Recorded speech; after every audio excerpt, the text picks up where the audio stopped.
Mis amados hermanos, la semana pasada hemos concluido el libro de Hebreos y durante la semana he estado meditando y orando precisamente, buscando la voluntad del Señor para ver qué es lo que Él quiere compartir con su iglesia en esta semana.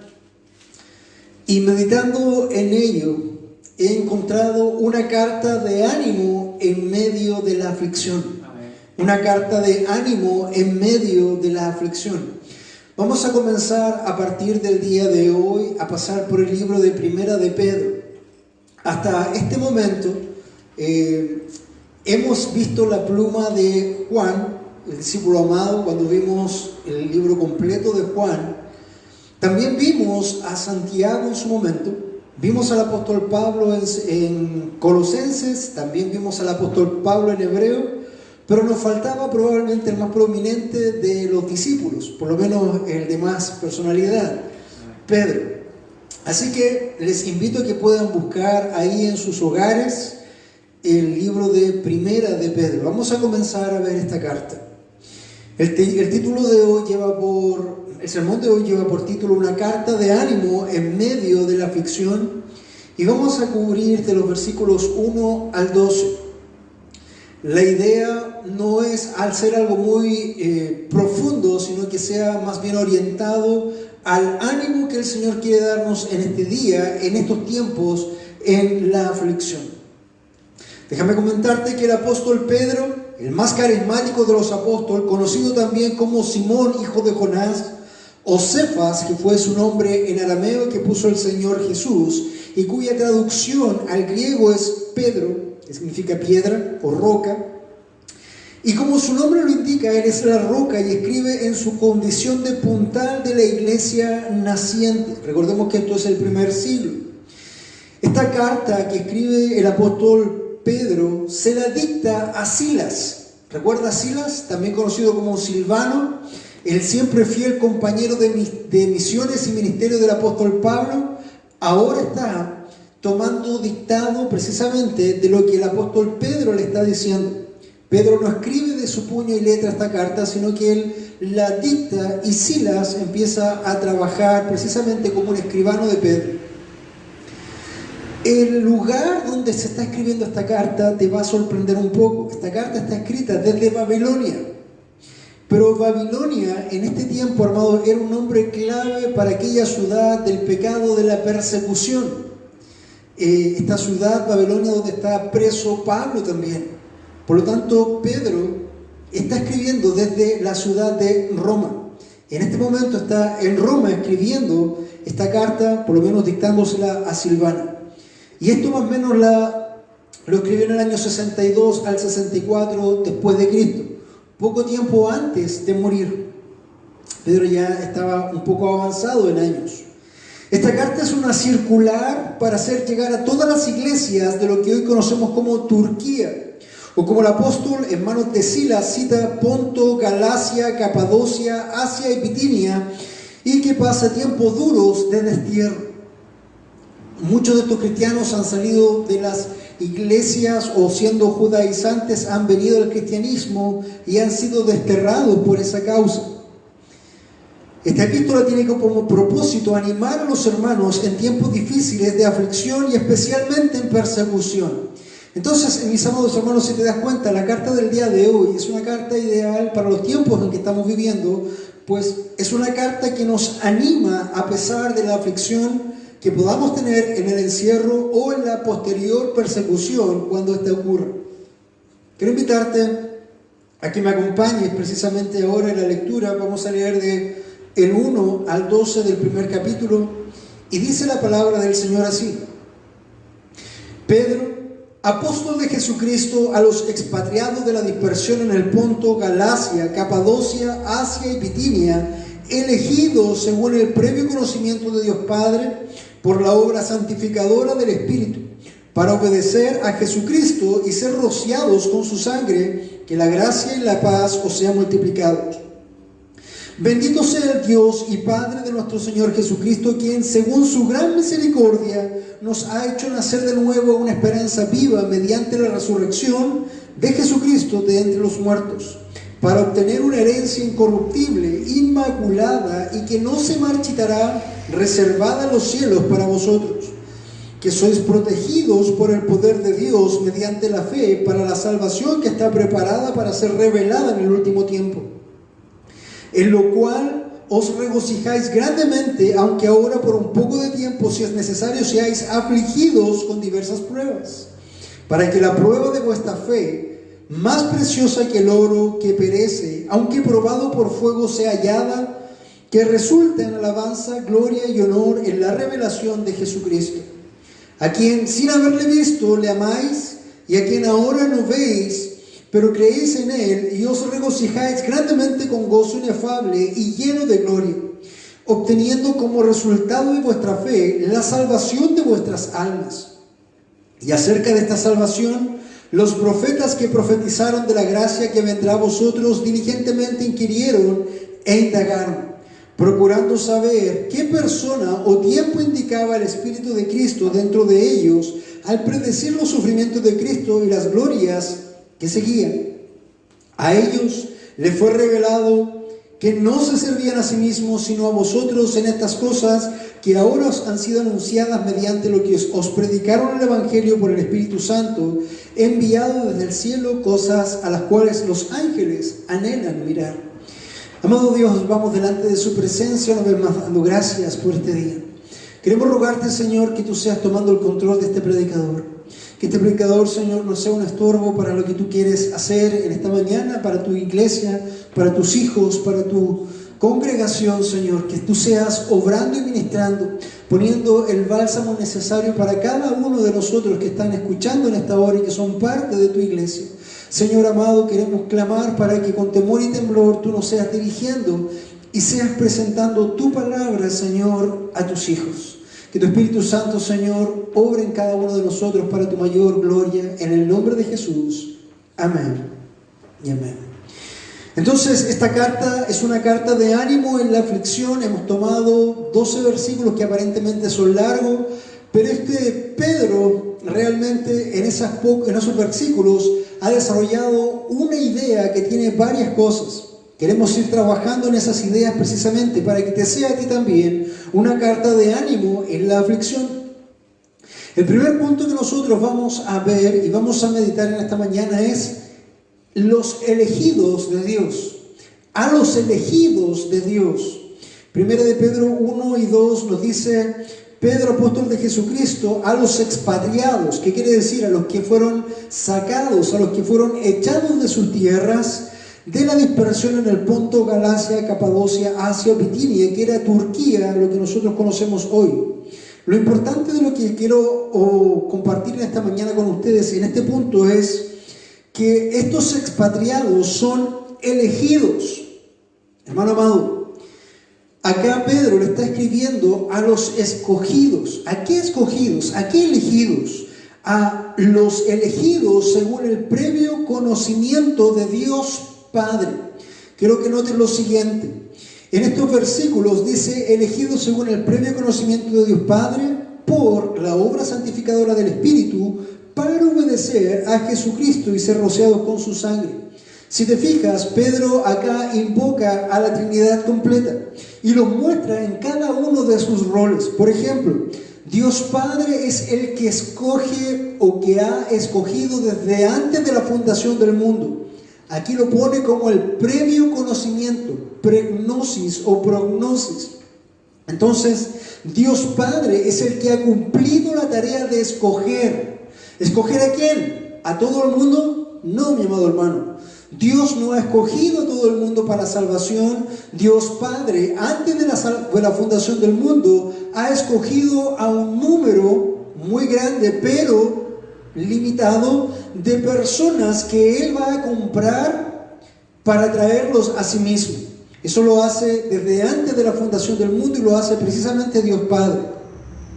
Luego dice: por la obra santificadora del Espíritu. Es el Espíritu Santo precisamente el que va a través de los tiempos trayendo y juntando a cada uno de estos escogidos. Y en este tiempo Pedro está hablando a esos escogidos en ese tiempo, en el año 62 después de Cristo. Hoy día estamos en el año 2020 y todavía hay escogidos de Dios para salvación en el mundo. Probablemente tú seas uno de ellos. Luego dice, para obedecer a Jesucristo y ser rociados con su sangre. O sea, el Espíritu Santo hace la obra santificadora para que estos escogidos de Dios obedezcan. Hermanos, tú no puedes obedecer por tu propio criterio, tú no puedes obedecer por tu propia voluntad, porque estás muerto en tus delitos y pecados antes de ver a Cristo. Por lo tanto, es el Espíritu Santo el que te trae para que puedas obedecer al Señor Jesucristo. ¿Y eso qué implica? Conocerle, implica creer en Él, implica apartarte de sus pecados, implica que el Espíritu Santo te va a hacer una nueva criatura para que luego de eso, creyendo y arrepintiéndote de tus pecados, tú puedas ser rociado con su sangre. Y como vimos en el libro de Hebreos, el ser rociado por su sangre equivale a ser comprado por el Señor, equivale a ser limpiado por el Señor, para que tú puedas ser llamado uno de sus amados, uno de sus hijos, uno de sus escogidos. Y desde ya esto tendría que animarte, mi amado hermano, porque te está escribiendo a ti el Señor. Si bien es cierto, esta carta está para aquellos entonces en Capadocia, en Asia, en el año 62 después de Cristo, también está aplicando a todos los escogidos que Dios ha tenido a través de las épocas.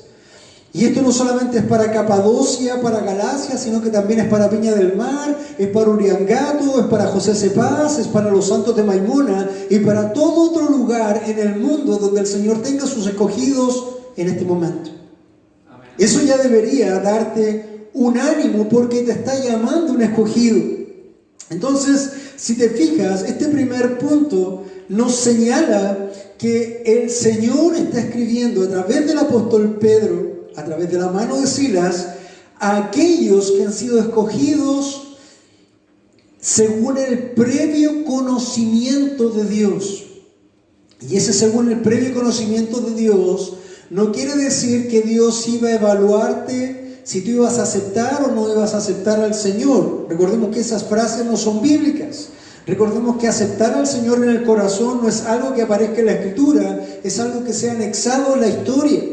Recordemos entonces que presciencia de Dios quiere decir que antes de la creación tuya, Dios te conoció previamente antes de crearte.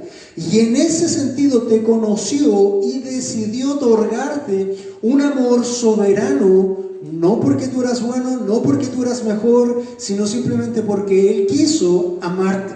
Gloria a Dios por ello. Eso es tremendamente ya un ánimo si tú estás escuchando en esta mañana y tú eres parte de esos escogidos de Dios. Entonces, a los elegidos de Dios comienza escribiendo Pedro y muestra precisamente la obra de la Trinidad en la salvación. Dios Padre escogió, el Espíritu Santo te trae, te hace una obra santificadora, regeneración para los que entienden. ¿Y para qué? Para obedecer, para poder conocer, para poder seguir al Señor Jesucristo. ¿Qué quiere decir? El Espíritu Santo te ha dado vida y hoy día estás vivo para poder obedecer al Señor Jesucristo. Gloria a Dios porque hemos sido rociados por su sangre y por ello hoy podemos disfrutar de ser llamados escogidos de Dios Padre. Esto ya es razón suficiente para tener ánimo en estas circunstancias globales. Ánimo como un escogido de Dios ante las circunstancias que estamos viviendo. Los hermanos que estaban aquí en Capadocia, en Asia y Bitinia, ellos habían sido echados de su tierra, habían sido desterrados.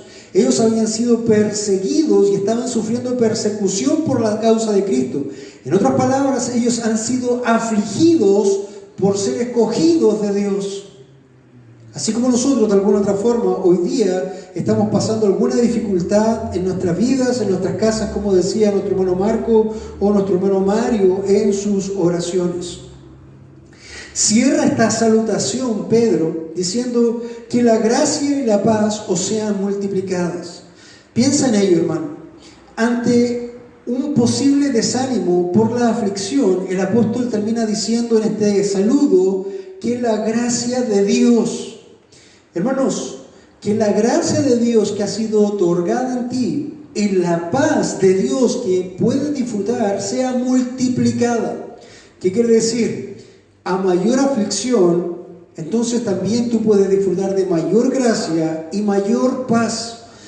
¿Cómo es posible que esta persona en medio de una pandemia esté cantando de gozo y felicidad? Eso es lo que hace el Espíritu Santo en nosotros, nos da paz. ¿Cómo es posible que esta persona, a pesar de las necesidades, pueda estar dándole a otros? Eso es gracia, que sea dada abundantemente. Y dice la Escritura que la gracia nos ha sido dada para dar nosotros también de gracia. Por lo tanto, mis amados hermanos, es el deseo del apóstol que tanto la paz como la gracia sea multiplicada en tu vida. Y no solamente el deseo del apóstol, sino que también mi propio deseo y el deseo también de mis hermanos diáconos que están aquí presentes. Que tú en los momentos donde estás, en las situaciones en que estás, Dios esté multiplicando paz y gracia en tu vida, porque has sido un escogido por Dios Padre, has sido santificado por el Espíritu Santo y has sido rociado con la sangre del Señor Jesucristo. ¿Qué más podríamos desear?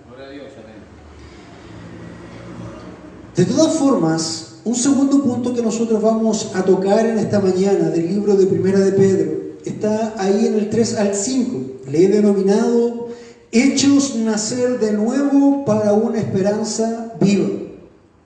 Si bien es cierto, hoy ya podemos tener el gozo de la gracia y la paz del Señor, eso no es todo, puesto que hay mucho más para nosotros, hay mucho más para ti, mi amado hermano que estás ahí mirando. Dice el pasaje: bendito sea el Dios y Padre de nuestro Señor Jesucristo. Lo primero que tú ves es una palabra de gloria, de alabanza del apóstol diciendo: bendito seas Señor, bendito seas Dios. Hermano, también tus labios pueden proclamar esta bendición de regocijo, de alabanza a Dios, puesto que bendito sea el Dios y Padre de nuestro Señor Jesucristo, quien según su gran misericordia nos ha hecho nacer de nuevo.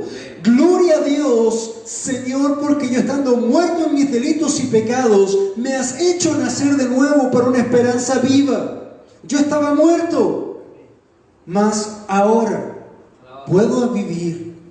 ¿Cómo no glorificar al Señor con tu boca? ¿Cómo no bendecir el nombre del Señor? Recuerda que también acá los escritores también son de un contexto judío, por lo tanto están tratando de hacer la misma doxología del antiguo pacto cuando se decía bendito el Señor o Baruch Adonai Bechem, no recuerdo bien la palabra en hebreo, pero es bendito sea el Dios eterno. Pero ahora fíjate que el apóstol Pedro también está anexando en esa misma doxología el nombre del Señor Jesucristo. Bendito sea el Dios y Padre de nuestro Señor Jesucristo, quien según su gran misericordia nos ha hecho nacer de nuevo. Cuando el apóstol Pedro señala aquí e incluye al Señor Jesucristo, esa palabra Señor en griego es kurios, que significa Señor, pero no solamente Señor como el Señor de un señorío en un fondo, sino que esta palabra tiene una connotación mucho mayor. En latín sería el dominus, el que domina. ¿Qué quiere decir esto? Cuando el apóstol Pedro señala al Señor Jesús como el kurios y lo pone junto a Dios Padre, ¿sabe lo que está haciendo el apóstol Pedro? Está señalando a Jesús como Dios. Y eso ya es tremendamente impactante para la audiencia judía primariamente, porque está usando la doxología de Dios, de Yahweh en el antiguo pacto, y la está uniendo al Señor Jesucristo, reconociéndole a Él también como el kurios, como el Señor, como Dios. Gloria a Dios por ello, quien su gran misericordia nos ha hecho nacer de nuevo. Si te fijas, mi amado hermano, cada uno de nosotros estaba muerto. Cada uno de nosotros estaba contaminado y condenado al infierno. Cada uno de nosotros estaba gustando las garras de Satanás sobre nuestras vidas. ¿Recuerdas de dónde el Señor te ha tomado? Quizás el Señor te ha tomado de angustia, de depresión. Quizás el Señor te ha tomado de alcohol o de drogas. Quizás el Señor te ha tocado de lujuria o de sexo ilícito. Yo no sé, hermano, de dónde el Señor te ha tomado, pero una cosa sé. Bendito sea el Señor y Padre de nuestro Señor Jesucristo, que te ha hecho nacer para una esperanza viva. Tú sabes mejor que nadie de dónde el Señor te tomó y en qué lugar, en qué tiempo de tu vida Él te dio vida cuando estabas muerto. Y sabes dónde estabas. Así que, hermanos, tenemos esta tremenda bendición, este tremendo ánimo, aunque estemos en dificultades hoy día, puesto que hemos sido hechos nacer de nuevo a una esperanza viva. ¿Qué quiere decir una esperanza viva? Que trae vida a los escogidos de Dios, que esperan con paciente disciplina la revelación de Dios en Jesucristo. ¿Qué quiere decir eso? Que, hermanos, esta esperanza que nosotros tenemos está guardada y sellada por el Señor. Que está guardada y sellada por el Señor. Por lo tanto, es una esperanza que nadie puede quitarte. No es una esperanza muerta, no es algo que esté sin fruto, es algo que está vivo. Y si está vivo, hermano, realmente tiene que animarte. Es una esperanza viva. Ahora, esta esperanza, ¿por qué es viva? Dice la Escritura, mediante la resurrección de Jesucristo de entre los muertos. Hablaba hermano Marco al principio de este hombre Lee Strobel, que, como él decía, su forma de pensar era atea. Era una persona que confiaba en los hechos, the fact.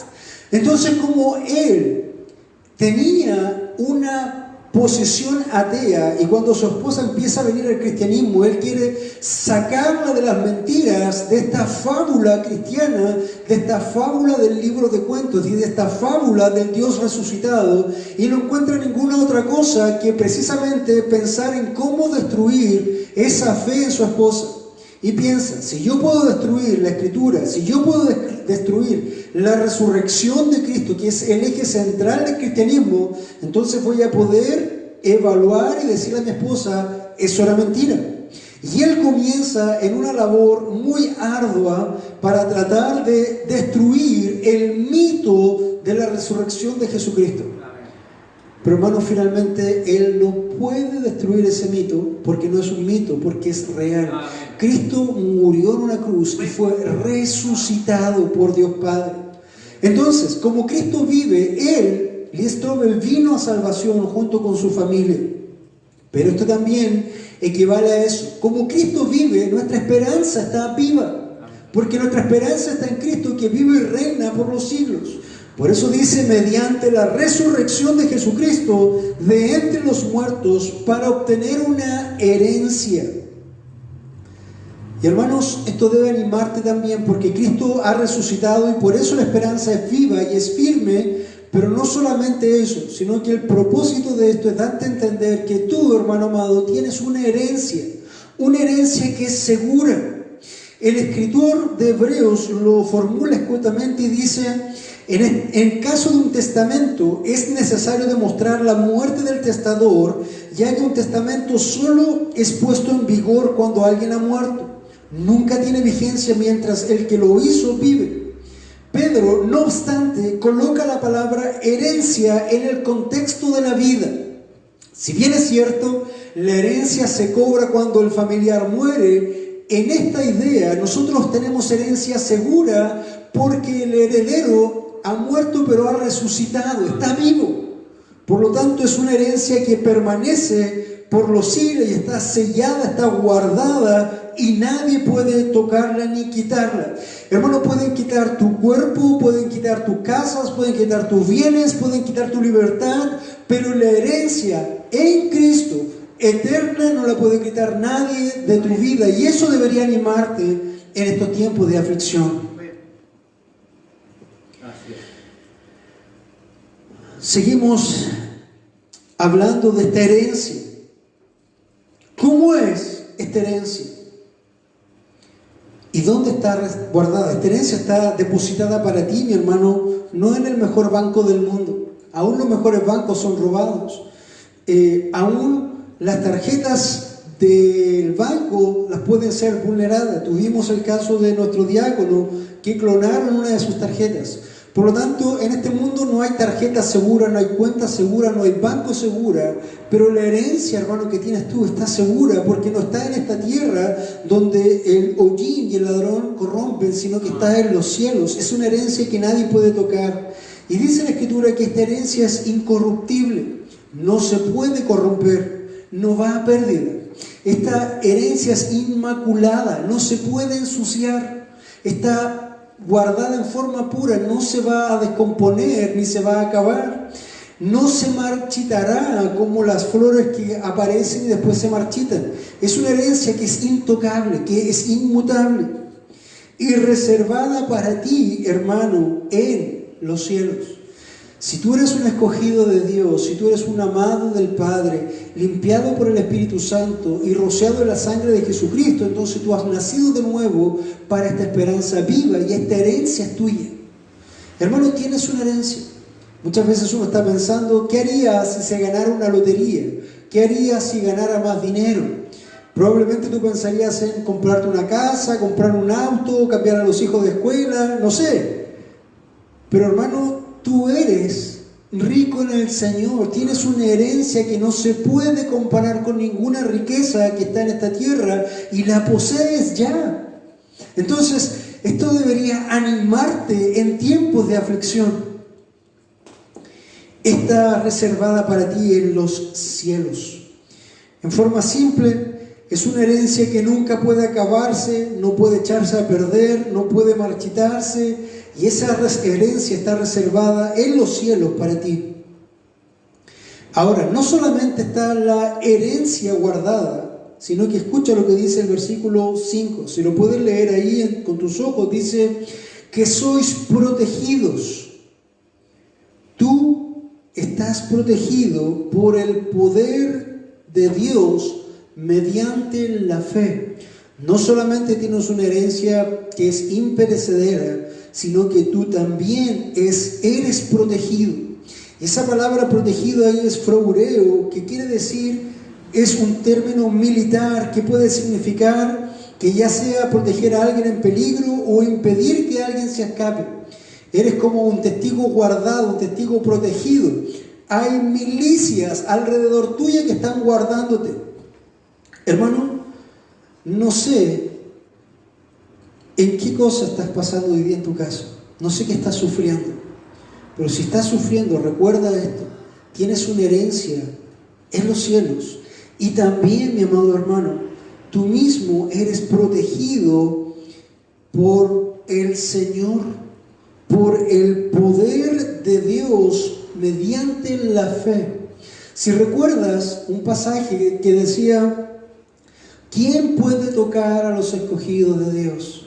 Si Dios es por nosotros, ¿quién contra nosotros? Mi amado hermano, esto aplica también a los escogidos.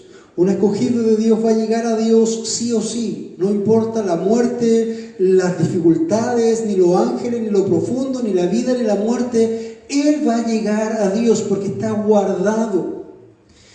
¿Quién podría tocar un escogido de Dios, hermano? Solamente Dios, si lo permite, con un propósito. Y es lo que la carta quiere mencionar también. Entonces debes recordar que eres uno protegido. Estás siendo protegido del peligro por el poder de Dios mediante la fe. Quiere decir que estamos escudados por el poder de Dios por medio de la fe. Dice, ¿para qué estáis protegidos? ¿Y cuál es el poder que te guarda? Para la salvación que está preparada para ser revelada. Dios te guarda en esa salvación que ya te preparó. Y hermano, no importa que hoy día estés escuchando con 23 años, con 30 años, 40 años, 50, 60, da lo mismo. Esta protección que Dios te otorgó no la hizo del momento en que tú creíste. Lo hizo allá, antes de la fundación de la tierra. Desde ese momento tú ya eras uno muy amado para Dios. Entonces, en ese sentido, mi amado hermano, fíjate que ahí está guardando el Señor, que sois protegidos en el poder de Dios mediante la fe, para la salvación que está preparada para ser revelada. Hoy día nosotros podemos pasar alguna aflicción.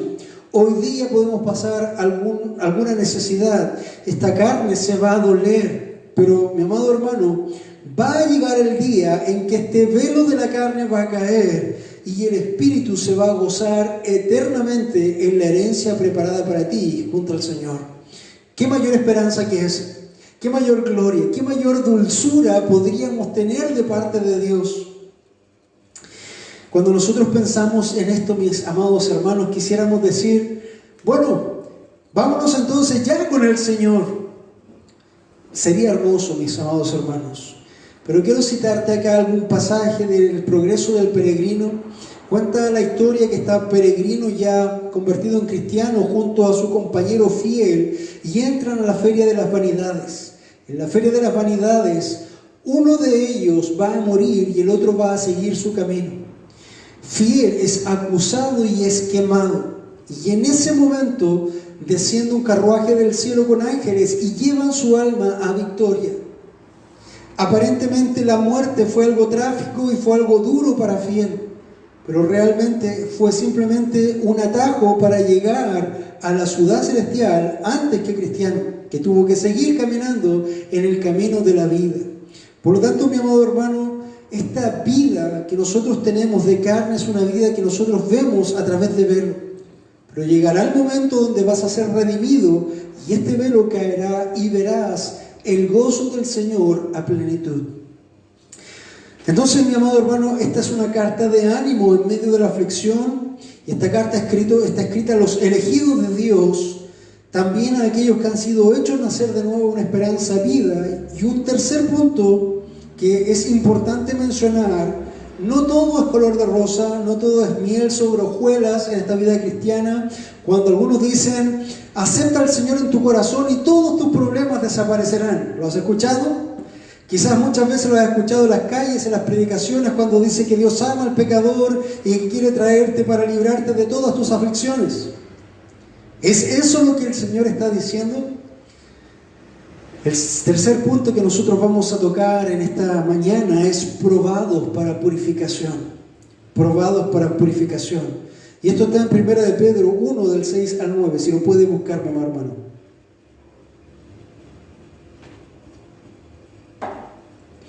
1 de Pedro 6 al 9.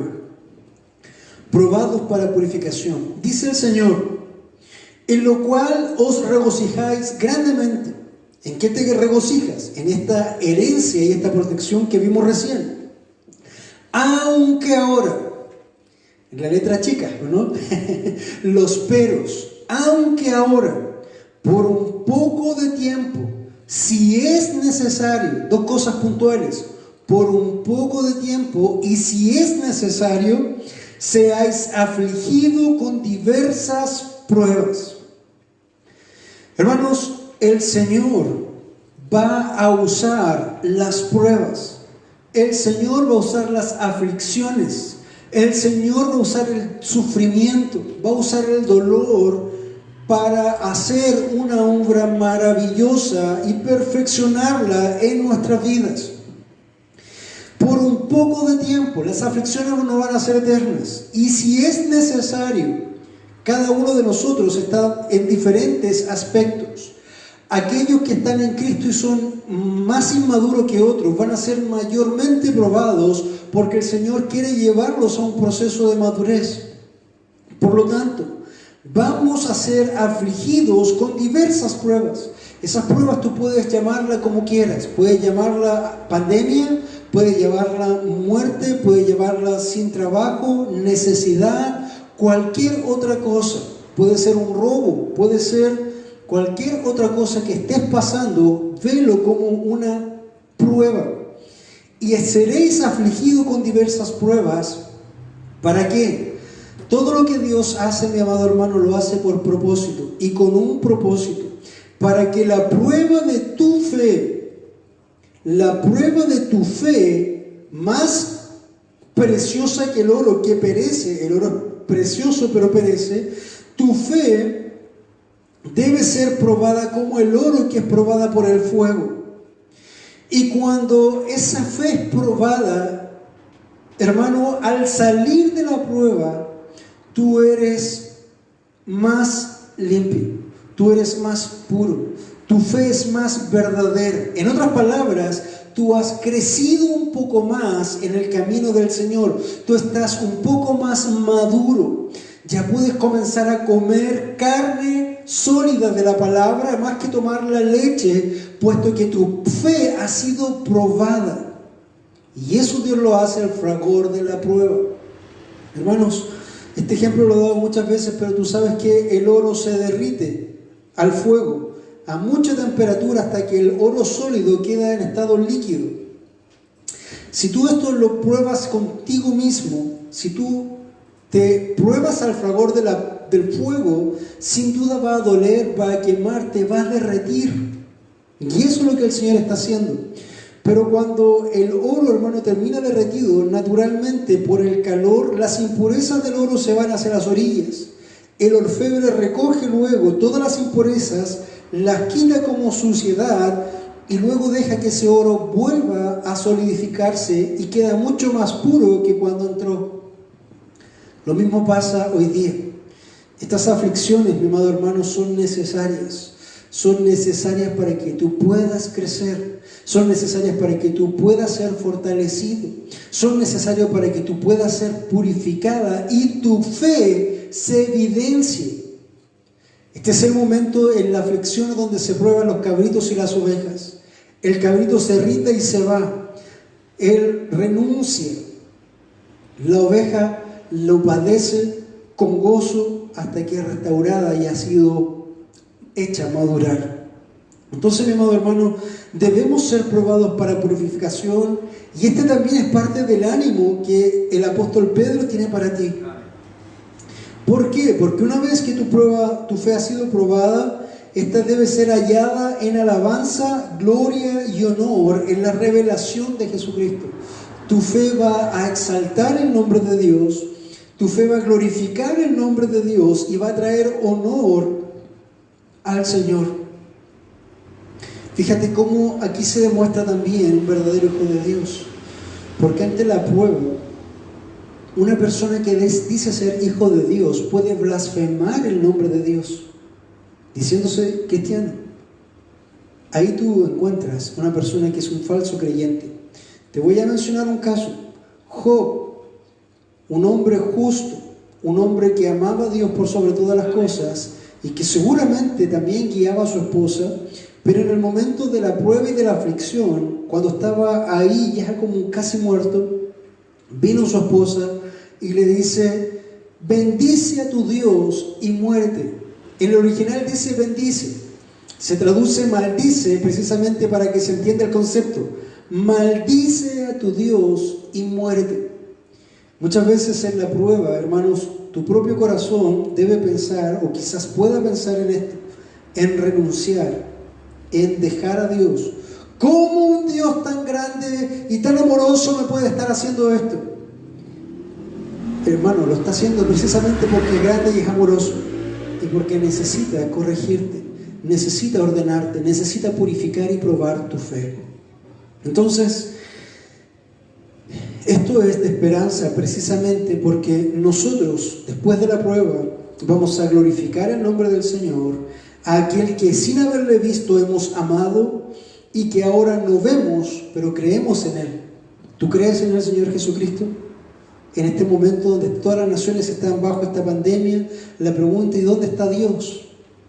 Hermanos, el Señor está y está reinando. No hay nada que escape a su control. Y dice: y se regocijen grandemente con gozo inefable y lleno de gloria. Nos podemos regocijar en Dios saliendo de estas pruebas, obteniendo, este es el propósito, obteniendo como resultado de vuestra fe la salvación de vuestras almas. Esto no quiere decir que tú eres salvo cuando termina la prueba. Esto quiere decir que la prueba ha probado aquella salvación, y esta salvación está puesta para que el día que efectivamente podamos tenerla ya en mano. Hoy día nosotros tenemos una salvación, pero no la gustamos por completo porque todavía tenemos este cuerpo de pecado. Todavía tu carne lucha contra ti. Si bien es cierto, tú has sido redimido, tu carne no lo ha sido, por lo tanto todavía no puede disfrutar la plenitud eso. Entonces, mi amado hermano, obteniendo como resultado de vuestra fe la salvación de vuestras almas. Vamos a ser probados, vamos a ser afligidos, es necesario que ocurra esto, pero ánimo hermano, porque esto también viene del Señor por amor a tu vida. Esto es lo que el apóstol Pedro nos está diciendo. Entonces, ha escrito los elegidos, está hablando a los que ha hecho nacer una esperanza viva, te está diciendo que nos ha probado para purificación. Y finalmente, en un punto más breve, vamos a ver una salvación anunciada para nosotros. Primero de Pedro 1 del 10 al 12 nos dice que toda la salvación de la que está hablando Pedro había sido profetizada por los profetas que diligentemente inquirieron e indagaron, y ellos procuraban saber en qué persona y en qué tiempo el Espíritu de Cristo estaba ahí. Y iban a predecir los sufrimientos de Cristo como Isaías 53 y las glorias que se seguían. Dice el versículo 12, a ellos, a los profetas, les fue revelado que no se servían a sí mismos, sino a vosotros. Amado hermano, esto tiene que animarte mucho, porque todos esos grandes profetas estaban profetizando no para ellos mismos, sino para ti. Para que tú pudieras conocer, para que tú pudieras ver, para que tú pudieras gustar la presencia del Señor en tu vida, la presencia del Señor en la historia. Hoy día nosotros somos observadores privilegiados, porque ya vimos hace 2000 años el cumplimiento de las profecías en el Mesías. Hace 2000 años vimos cómo Él llegó a Belén. Hace 2000 años vimos cómo Él padeció y sufrió en aquella cruz. Vimos también cómo Él fue crucificado, lo sabemos históricamente. También somos testigos a través de la historia y de la fe de que Él ha resucitado. Y hermanos, todo eso muestra que aquellas cosas que los grandes profetas no gustaron, no vieron, tú lo hiciste. Gloria a Dios por ello. Todos ellos no se sirvieron a sí mismos, sino que esta tremenda salvación y estas profecías fueran para que tú, hermano, recordaras, para que tú, hermano, te afirmaras, para que tú te animaras cuando estés en Cristo y en aflicción, o en aflicción por la causa de Cristo. Entonces, mi amado hermano, hoy día podemos recordar y gozarnos en esta carta que ha sido escrita para animarnos en tiempos de aflicción. Y el Señor,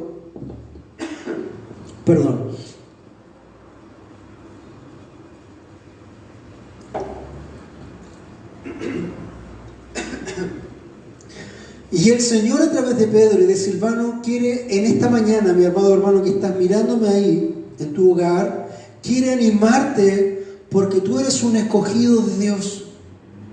Ten gozo, anímate en la aflicción porque tú eres un escogido de Dios.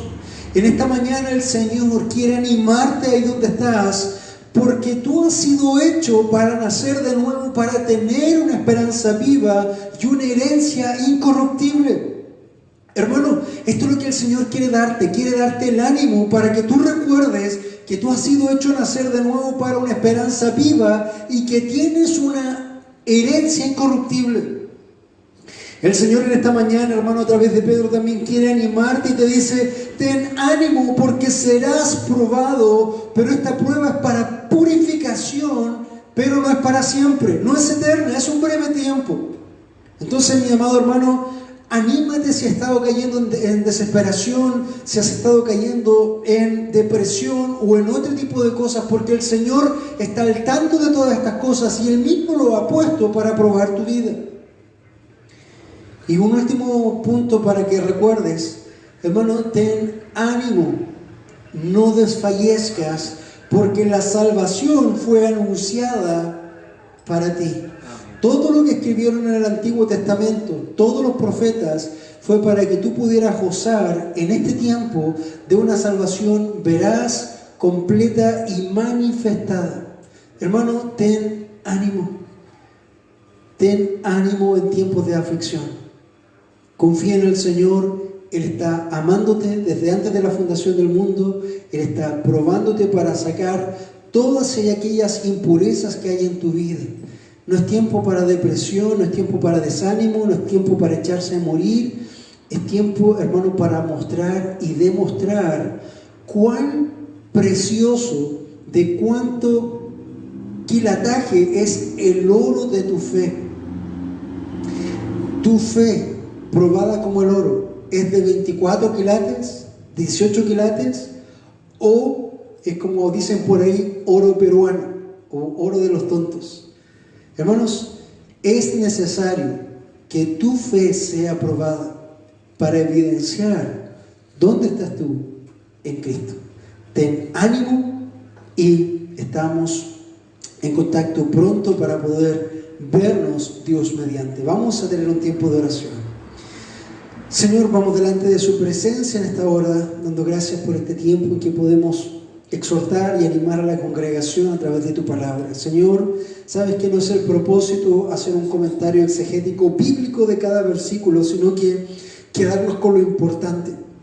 Y lo importante de esto es que tú has dicho que somos amados desde antes de la fundación del mundo, que tú nos has hecho nacer para una esperanza viva y para tener una herencia, que tú nos vas a probar para purificarnos y que todas las cosas que los profetas conocieron fue para darnos la evidencia a nosotros. Gracias, Señor, por este tiempo. Gracias por tu palabra, que a pesar de la adversidad, a pesar del encierro, a pesar de cualquier cosa, nos muestra y nos recalca que nos amas, Señor, y porque nos amas, nos permites pasar estas aflicciones para que nuestra fe sea aprobada y que pueda ser más hermosa, más preciosa y más valiosa que cualquier oro que perece. Porque esta fe, finalmente, al ser eterna y llevarnos al cielo, te glorificará, bendecirá tu nombre y nos llevará precisamente a disfrutar eternamente de esa herencia que tú has comprado para nosotros. Damos las gracias en esta hora, Señor, y anima a tu pueblo en esta mañana para que pueda disfrutar y gozarse aún en medio de la prueba. Damos gracias en esta hora en el nombre del Señor Jesucristo. Amén y amén.